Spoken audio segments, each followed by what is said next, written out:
Hi y'all, I'm Laura Ray Dickey. And I'm Chef Phil Butler. And we are here in the original Dickey's Barbecue in Dallas, Texas. In fact, we're standing in front of the original pit from 1941, and we thought in honor of Memorial Day, we would share a few of our barbecue brisket secrets with y'all. Now Chef, I love eating barbecue, but you were fantastic at smoking it.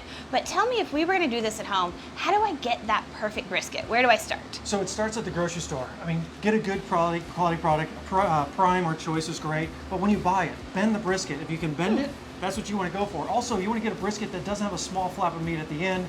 That way, when you go to smoke it, it's a nice, even smoking process. And so that fat is flavor, right, Chef? the fat is flavored, also adds moisture to the brisket, and then, also when you cook it, you can cook its fat side up or fat side down. It really depends on your pit.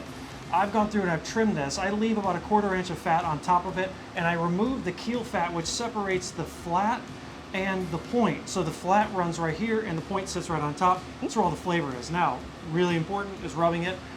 You can rub anything from olive oil to Worcestershire sauce. We use a little bit of yellow mustard on top of that. We'll rub the brisket top and bottom, both sides, all the sides, with a little bit of yellow mustard. And you're not using a ton of mustard. I mean, that's just a light coating to get on there. It's just a light coating because I want my spice rub to stick on top of that brisket.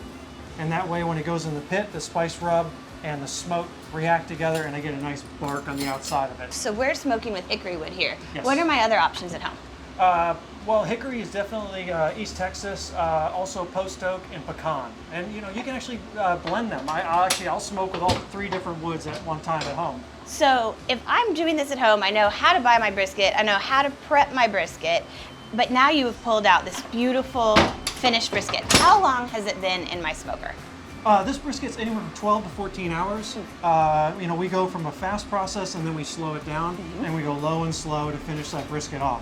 And we get that great bark that forms. And the difference in grilling and smoking is what, Chef? Mainly 2 things. Temperatures, one, this is heavily temperature controlled. We're like 250, 225 to 275. And it's also indirect heat, meaning that the smoke fire is off to one side, the pit is in another side, and they don't meet.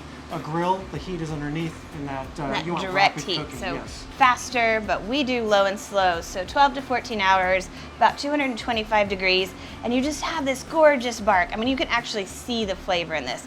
So it has that wonderful bark, and it has that fantastic smoke ring. So you know you're pulling off the right kind of brisket when you have that beautiful smoke ring. Yep. And tell me how you're slicing it. If I'm getting ready for my party, how do I make sure my guests have that beautiful cut? So the muscle runs 2 directions. You've got the flat that runs this way, mainly the long ways, and then the point, which is that marbled section, which honestly is my favorite, that runs the opposite direction. So I'll actually turn the brisket in opposite direction and go across that grain, and that way. So I'm turning and cutting to keep my slices about the same length and width. And And about the width of a pencil eraser? About the width of a pencil eraser, and you see it holds together, but if I go to pull it, it pulls right apart.